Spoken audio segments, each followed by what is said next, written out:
broadcast is now starting. All attendees are in listen-only mode. Hello, everybody, and welcome to the Gala webinar series. My name is Manuela Noske, and I'm the Communications Manager at Gala.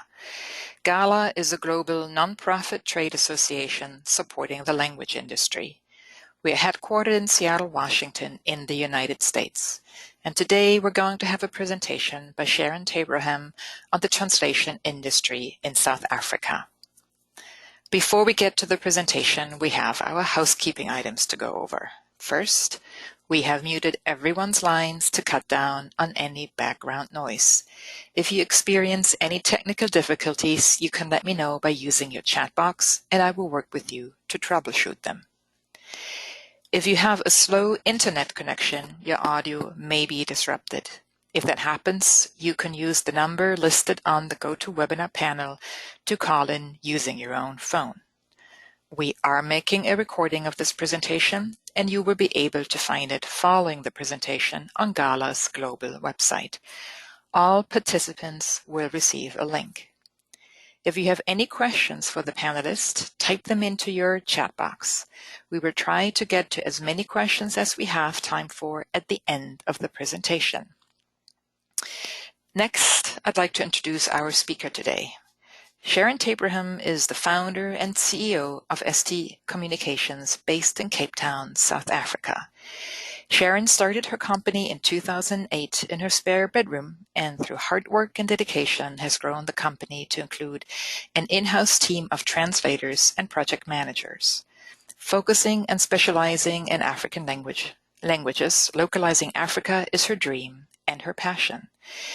Sharon is doing this presentation from South Africa, and there's a tiny little bit of background noise in her line, so please bear with us as we listen to Sharon talk about the translation industry in South Africa.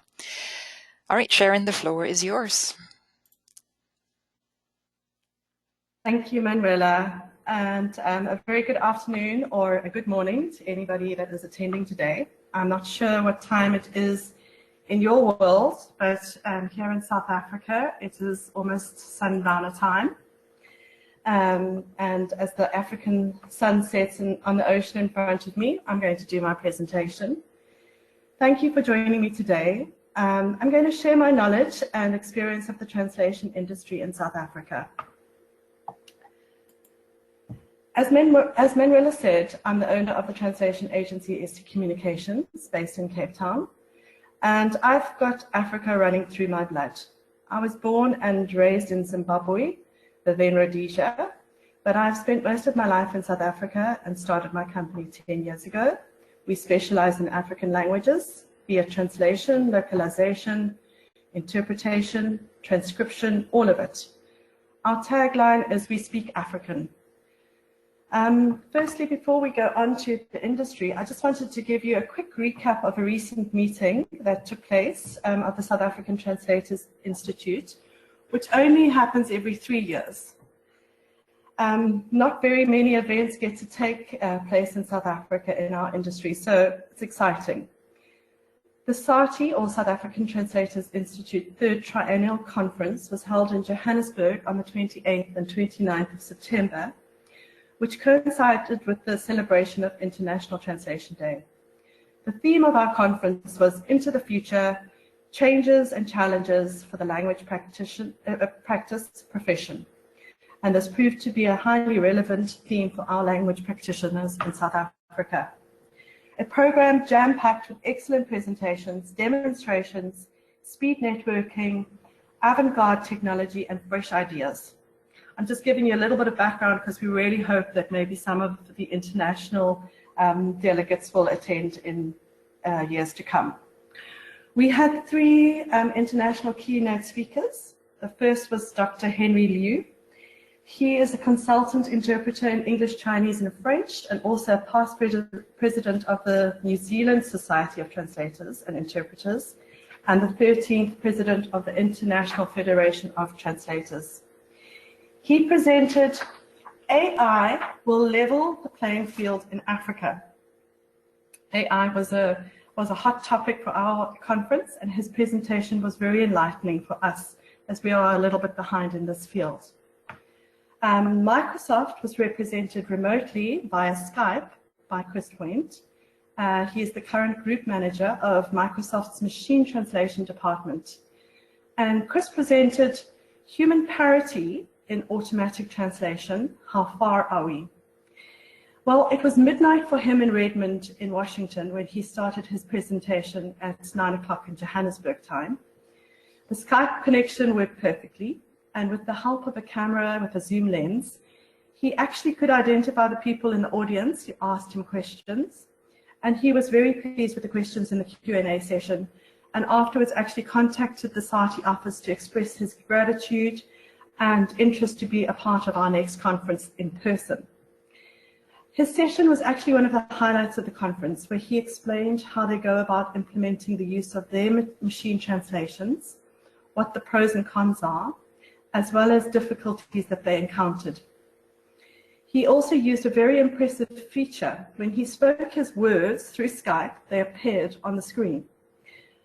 This just served to remind us Africans that technology is way past what we are used to. His session was about an hour and a half, and he left the audience with much to talk about.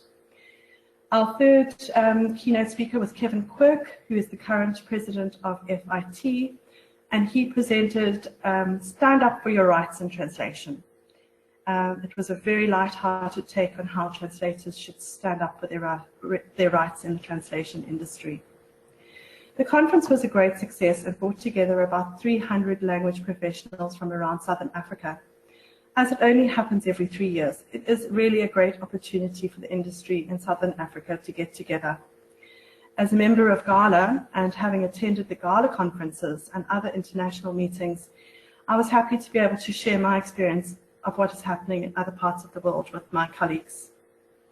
So, having got that out of the way, I just wanted to now talk to you about the translation industry in South Africa. South Africa is known as the Rainbow Nation, a title that captures our country's cultural and ethnic diversity.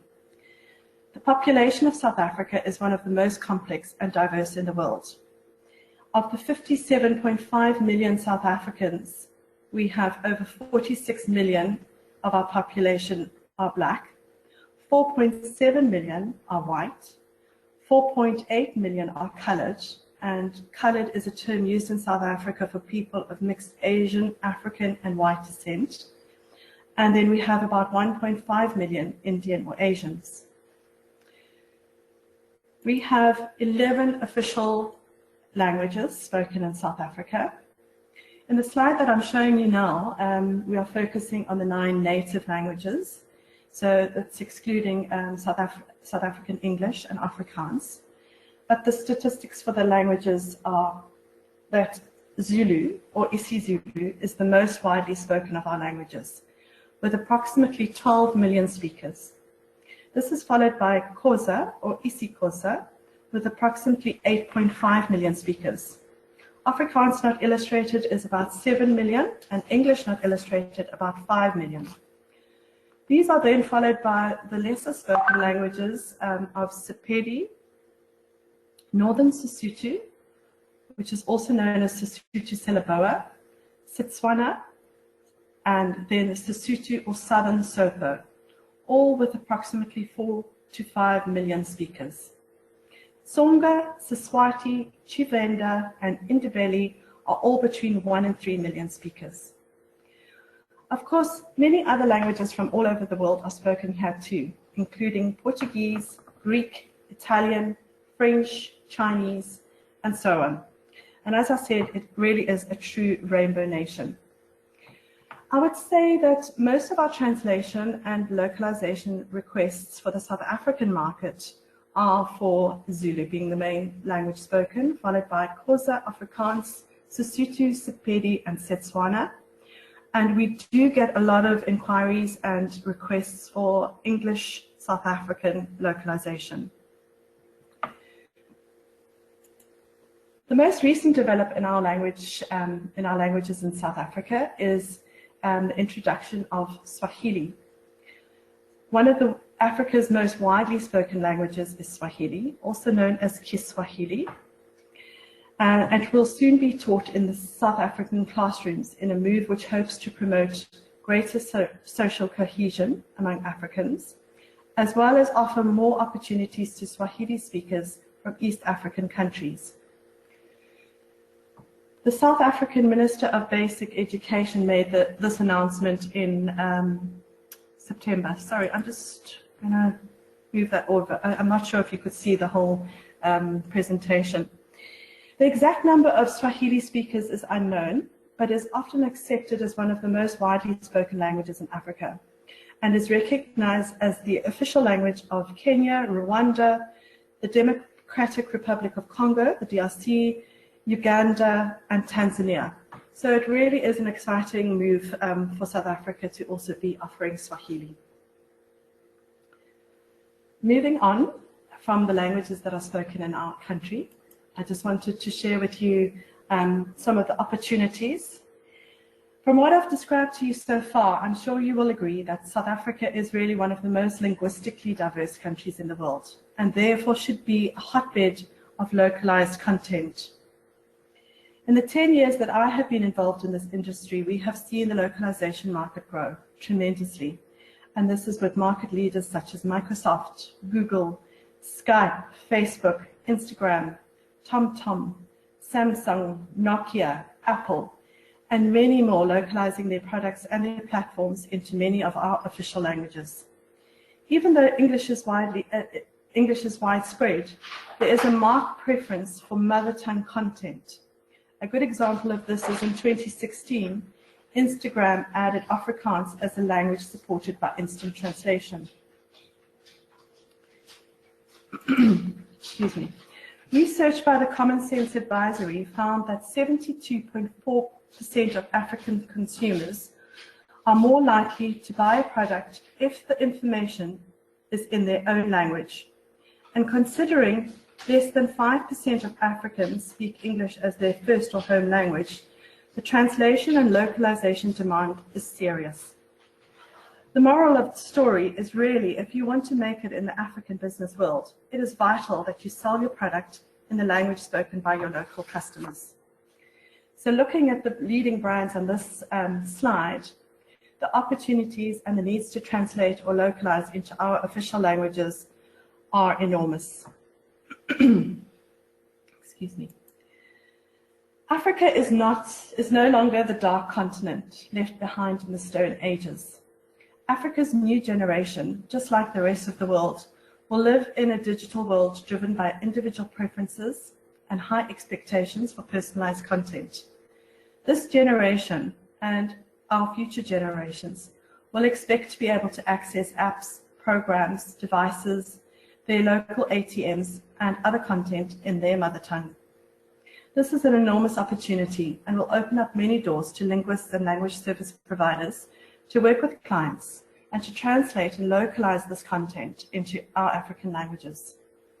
As I said a few minutes ago, if companies want a slice of this pie, they will need to appeal to Africa in African. Just speaking English, French, and Portuguese will no longer cut it. Okay. Let's take a look at a slide that I grabbed from Hypertext, which shows how digital South Africa is. This slide is based on 2016 figures, where the population was approximately 54.7 million, as opposed to today's population of 57.5. But the figures are still relevant, probably more so. In the article that accompanied this slide, tech journalist Lungelo Shezi revealed that more than 26 million South Africans have access to the web. This is a statistic which translates to an internet penetration of 49%. Nearly 60% of the country's adult population owns a smartphone, whereas only 13% own anything that resembles a PC. Therefore, content that is mobile friendly is definitely required to target the majority of our population. In addition, there is a definite market for localized content, since only 9.6% of adults are native English speakers. Another consideration is that African languages are evolving far more rapidly than European languages. New terms have to be coined, and terminology needs to be continually updated and worked on. And with this happening, interfaces will need to be relocalized or to keep up to date with the development and progression of these terminology changes. So that covers a lot about localization. And in our market, there is a few other industries that are very popular with translation. The first one being pharmaceutical, medical, life science projects, where pharmaceutical clients are having documents forward translated, back translated, reconciled. These include protocols, informed consent forms, investigation brochures, sales aid brochures, clinical study reports, life questionnaires, product inserts and leaflets, training manuals for medical devices, as well as translating and editing, proofreading medical texts and articles and publications. One of the challenges in this sector is that we don't have mother tongue linguists with native languages as their second language. So back translations have to be performed by native speakers with English as a second language. Clients often find this a very difficult concept to accept or even comprehend, but this is the way that it has to work. Another problem we often encounter is when we reconcile the back translations, our languages are very descriptive and we don't have one word for one term. So the term is explained in a few words. Our pharmaceutical clients and overseas agencies find it difficult to accept that our back translations are not verbatim to the English source text. Even though the back translation means the same thing, they want it to be the identical words. This can't happen if the word doesn't have an equivalent in our language. But obviously, when selecting our back translations, translators, we ensure that their English skills are excellent to get the best possible back translations that we can. Another industry that is very big in South Africa is our education industry and e-learning. And there's an enormous market as our Department of Education requires that school books, teachers' guides, learner books for primary, high school and university are translated into our official languages. I also wanted to share with you a few very unique initiatives that South Africans have started. The first one is a project called Ulwazi. The potential to standardize indigenous languages and preserve culture is starting to become apparent in rural South Africa. And this Ulwazi program is a large-scale localization project which is taking place in the KwaZulu-Natal province in South Africa. Here, community members are using a wiki-based platform to preserve the isiZulu culture and language by compiling an extensive digital archive of locally produced isiZulu texts. The project is immensely popular among isiZulu speakers and may well be indicative of a very serious demand for localized content in South Africa as a whole. It really is our hope that this initiative will be followed by our other official languages as the success of Ulwazi spreads and is shared and encouraged by us all. Another very interesting initiative, which I learned about at our recent conference, and I will be investigating more about in the coming few months, is Otshumato, which is a series of open source free translation tools, South African based, which is exciting. It was funded by our Department of Arts and Culture, and the tools were developed and managed by the Center for Text Technology, or CText. The Otshumato Integrated Translation Environment, or ITE, is a software program with translation memory, machine translation capabilities, and glossaries to help translators with the translation process. It's been specifically developed for our 11 official languages, which is an exciting project, but it can also be adapted between any two languages. The TMS of Ochimoto helps with the development of terminology databases and contains terminology from different languages. It is server-based. Other resources that were developed as part of the Ochimoto project include alignment software, a PDF extractor, and text anonymizer to safeguard privacy when using the Ochimoto ITE. This project is really a big boost for translators in South Africa. As you'll see when I'm discussing later in my presentation, technology is extremely expensive for us, especially as we need to buy overseas programs, etc. Africa isn't Africa without its challenges.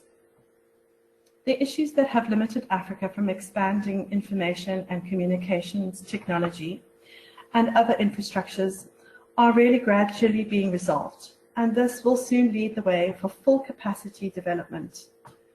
Africa may be a step behind the rest of the world, but in recent years there have been massive leaps forward.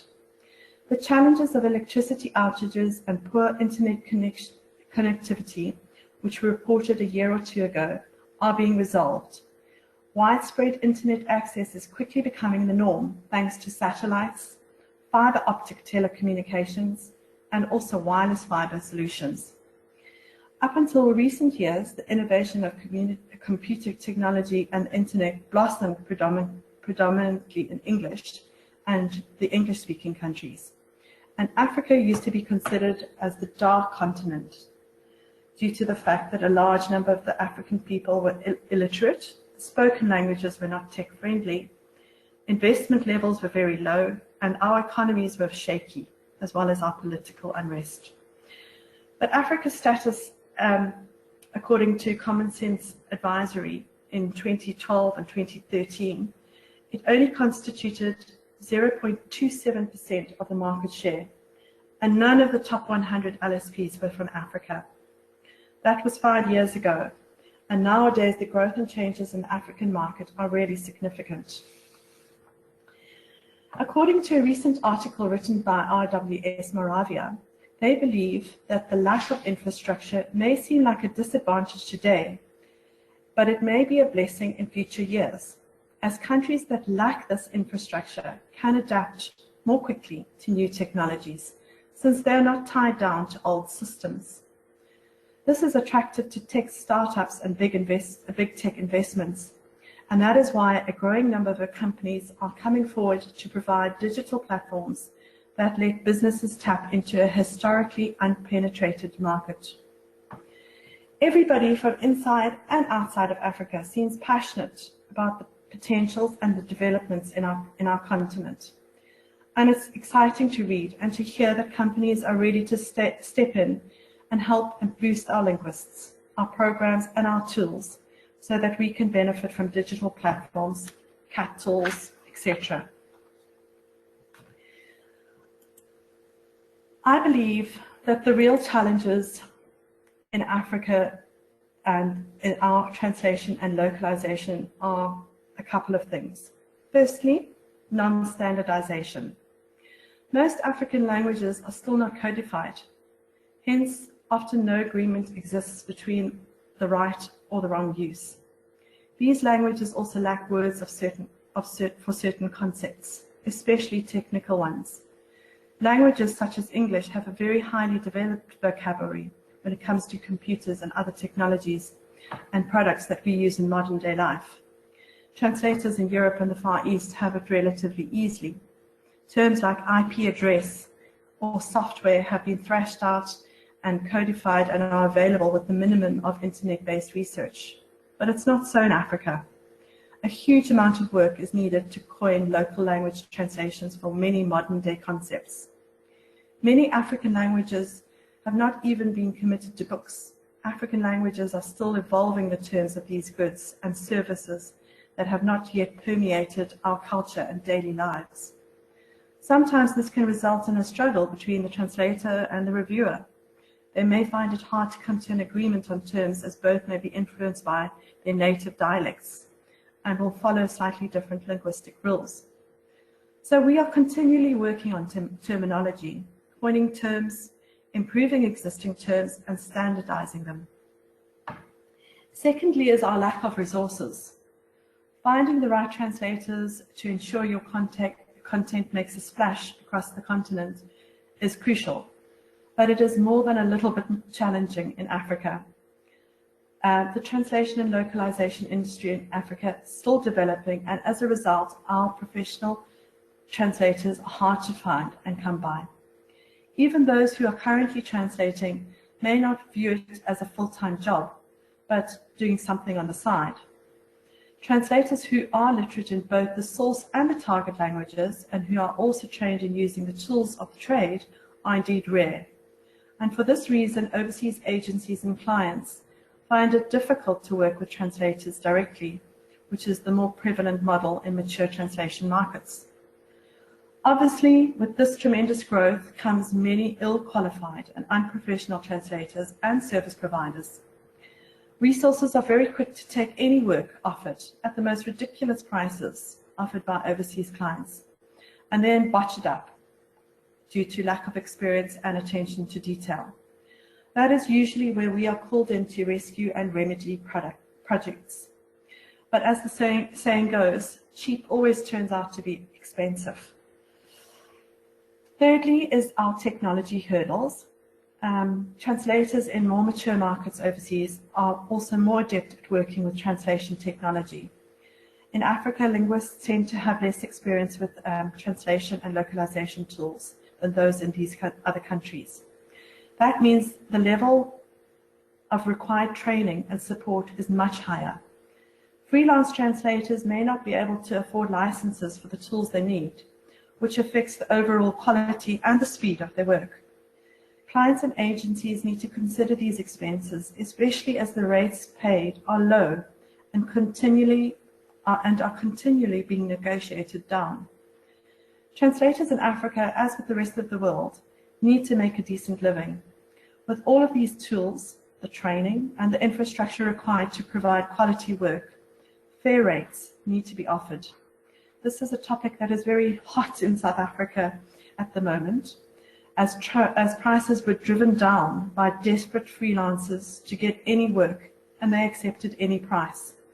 Unfortunately, this has set a precedent for clients, but this needs to be relooked at, especially as tools, software, and programs are all payable in US dollars, euro, or pound sterling, whereas our currency in South Africa, the South African rand, is extremely weak against these major currencies, making some technology unaffordable.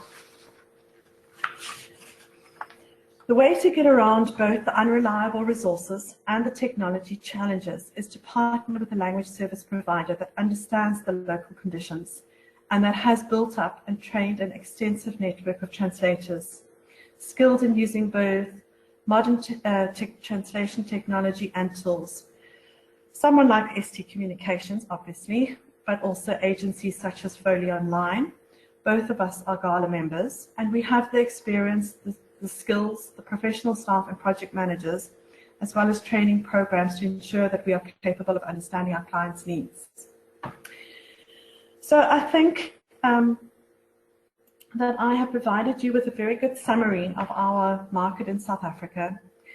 There are a lot of challenges, but there is enormous potential. And before we go to questions, I would really like to share with you a very short video clip, which shows the vibrancy of South Africans, and hopefully will get your feet tapping on this Friday evening, or Thursday evening. It is the Ndlovu Youth Choir, and they are performing the version of Ed Sheeran's Shape of You, which is sung predominantly in isiZulu. The choir's take on the song features all of South Africa's 11 official languages.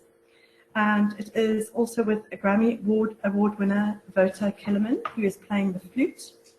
The choir have done an amazing job of reinventing this pop hit in the most wonderful way. And I just want to share it with you so that you can see. There'll be a little bit of a change over now as I get the video going. So just bear with me a second. And just a warning to our participants, check your volumes. Once it starts, it can be quite loud, so make sure you're at a low setting. and then increase.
Thanks for playing that, Sharon. I love the energy in that movie. Thank you, Manuela. I do too. Always gives me goosebumps. Well, I hope that we recorded this along with you with your presentation. Is it time for questions? Yep. Thank you. All right. Well, let me start it off. So to the audience, yes, if you have any questions, please type them into your chat box. I can relate them to Sharon. But let me kick it off with one question. You know, you mentioned that standardization is a problem for many, if not all, African languages. And so I wanted to get your opinion on what do you think can get done to drive standardization forward? Like what entities need to come together? You know, what really needs to happen? Is it a financial question? Is it a lack of know-how? What's behind it? Well, Yeah, it's an ongoing process, as you know, Manuela. It's we have organizations in South Africa that are working on terminology, such as PanSlab and also our Department of Arts and Culture. Sharon, can you still hear us? Yeah, I can hear you. Can you hear me? Can you hear me? I cannot hear you. You can hear Just both. hold Okay, on. I cannot. Can you hear me now? Can you hear me? Hi, this is Alicia with Gala speaking. Sharon and Manuela, I can hear you both. Can either of you hear me? I can hear Manuela and I can hear you. Okay, great. Manuela, are you able to hear me? Now I can. Oh, great. All right. Okay. Yeah, so as I was saying, it is an ongoing process. It is something that we're working on continually. Obviously, as an agency, we can't get involved as much as the terminologists can, and that is mainly controlled by PanSlab and the Department of Arts and Culture. But you know, it's just it's a case of getting people together and trying to get it standardized. And I don't know exactly how they're going to do it because it's continually changing and there's so many different opinions. But yeah, I don't. Maybe it's going to take somebody throwing some money at it. But as Microsoft has done an enormous amount of work, and Term Studio and those kind of platforms have given us a huge glossary of terms that have standardized a lot of terminology. But yeah, it's just an ongoing process. Mm-hmm. Thank you. Thanks for that perspective. We have a question here from the audience about Swahili, and that is, how is Swahili developing in other African countries, and what prospects might it have in the future of South Africa? I mean, I was surprised myself to see that it's now getting supported. How come? And what's its future in South Africa? Well, the future really has come about because we have such a large migrant population of Swahili speakers.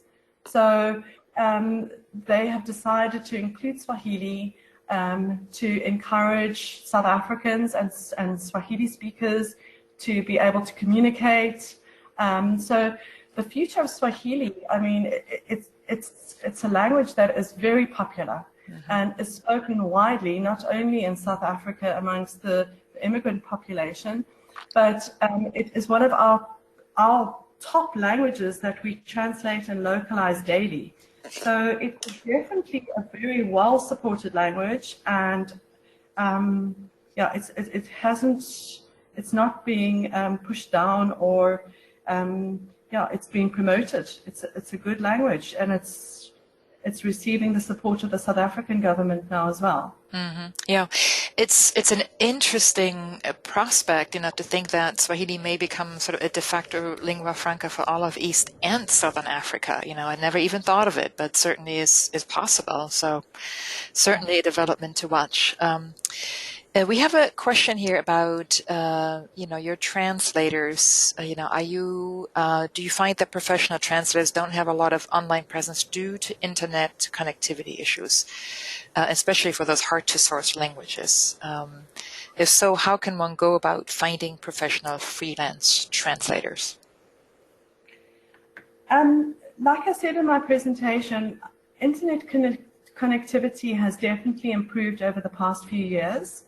And we are finding that our connectivity with all of our translators is not nearly as bad as it used to be. And basically everybody has access now, much better access to the internet, to their laptops, to being able to communicate, email, receive work. So I don't think that the internet connectivity is such a problem as it was.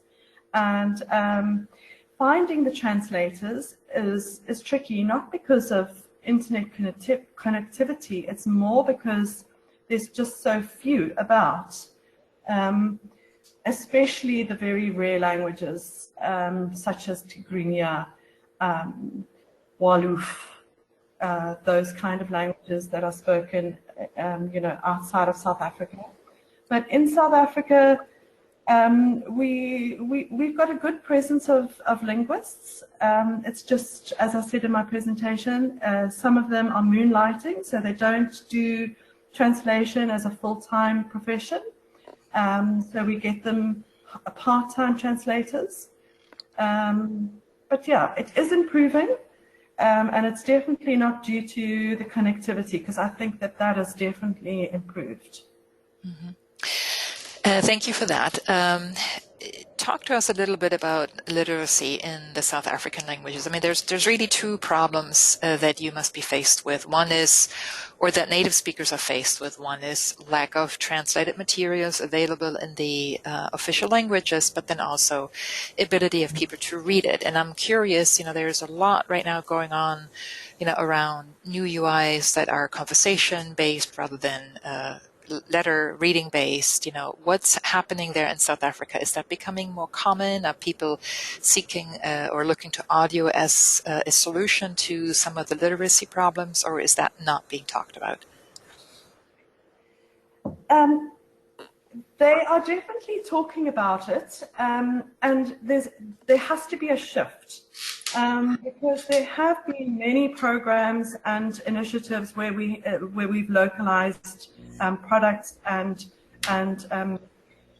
platforms into native languages, and found that they aren't as used as well as they should be, and that is sort of a hurdle for us to cross and to get over, and to encourage the young people to actually start using and trusting the localized products more.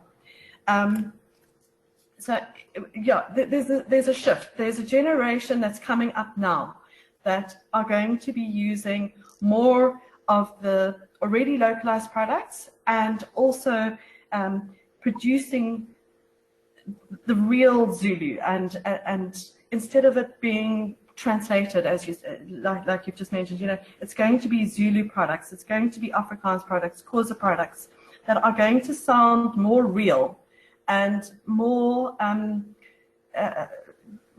true to the native tongue than what we started off in the beginning when we were first localizing, and the products were a little bit what's the word? They were a little bit stunted because it just didn't ring true to the native tongue, because they were translated instead of just spoken Zulu. You know what I mean? Mm-hmm. Yeah. The literacy, education is a bit of a problem in South Africa, but the government have made huge promises to improve that, and every year there's campaigns of how education is going to improve in South Africa, and more money is being spent on educating everyone. Mm-hmm.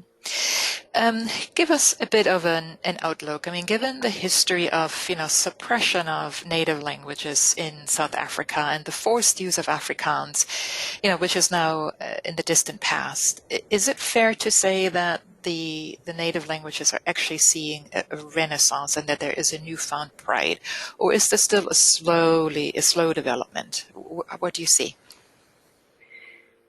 They definitely want to They definitely want their native languages to be more prominent and spoken more, but I still think that the future generations are going to be more comfortable with it, because they, like if they go to an ATM, or if they deal with something that on a trust issue, they trust reading English more than they trust reading the Zulu, because they're used to seeing something like the ATM in English.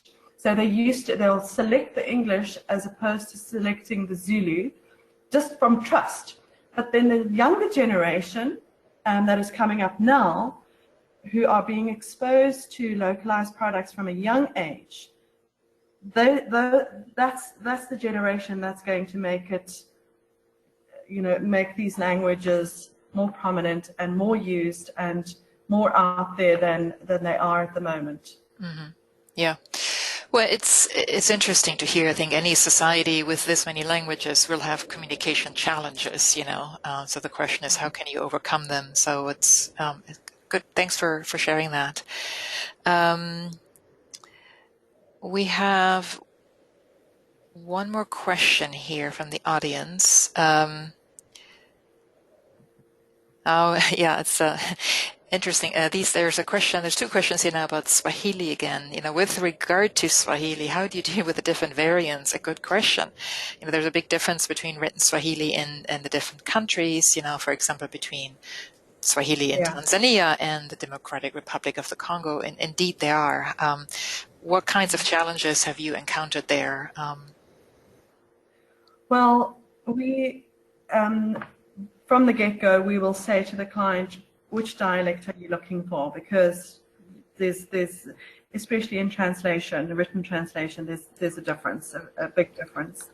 So we have resources in the countries that we've, Kenya, Tanzania, DRC, and we will, it's not difficult to get the work done.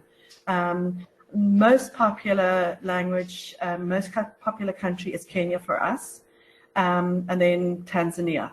So, but we have no problem at all in working with linguists in any of those countries that translate into Swahili. Yeah. And your bigger challenge may be, educating your client, right, on what variant they may need. Yeah. We always have, the first question is, which country are you going to be targeting? Mm-hmm. And then they've got to go back and establish that. They usually do come back with a definite answer, but if they don't know, they'll stick to Kenyan, mm-hmm. which is more relaxed Swahili. Tanzanian is quite a formal spoken Swahili. So I think when people want to understand it and be more relaxed, and then they tend to just go for the Kenyan dialect. Mm-hmm. Cool. And one more question about Swahili in South Africa specifically. There's a question here whether it's been included in basic education, and if there are any courses that in South Africa promoting the language. So can you take Swahili as a second language now at the university level, or how is it getting taught? Well, it's actually just starting now. So September, it was announced, mm-hmm. and now we wait to hear how our Minister of Defense Education is going to take this forward. Yeah. And how they're going to implement the whole process. That what I gave to you in the slide, it's such early days. It's only a month that the news has come to us. So we're going to have to watch the space. But there are people that teach Swahili, as there are people that teach French, Italian, Portuguese, etc. So it's not difficult to find and to learn. But our formal education department, we're still waiting to see how that actually comes about and how they will introduce it into the system. Mm-hmm. All right. Well, thank you, Sharon. I think that has gotten us to the end of our questions here. So unless there's any more, I want to thank you again for providing us with this overview of the translation industry in South Africa. That was very educational. So thank you for that. And another big thank you to all of our participants for joining us today. We would really appreciate it if you could take just a moment to give us your feedback on today's session using the post-event survey. It is quite short, but your perspectives help us to continue to refine our webinar program. And with that, I wish a lot of you a good day. I wish you a good evening, Sharon, in South Africa. And I look forward to seeing you at another Gala webinar soon. Thank you so much for having me, and have a good evening. Thank you. Bye-bye.